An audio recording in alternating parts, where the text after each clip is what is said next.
So, after ko maglagay ng mask, so, ito na siya. So, kalitigo ko lang.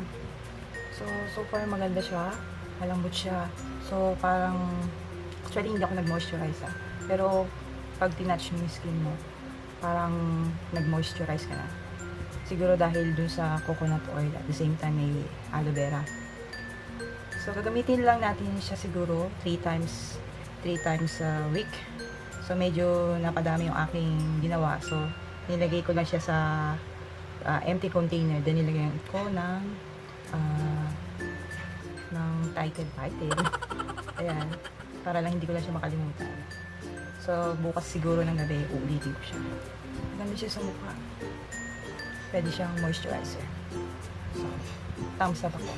So, kung gusto nyong, kung nagustuhan nyo itong tutorial na to, itong ating do it yourself, just give me some thumbs up. And don't forget to subscribe to my channel and like. Then, don't forget also to follow me on my Instagram and Facebook. So, thank you for watching. Bye!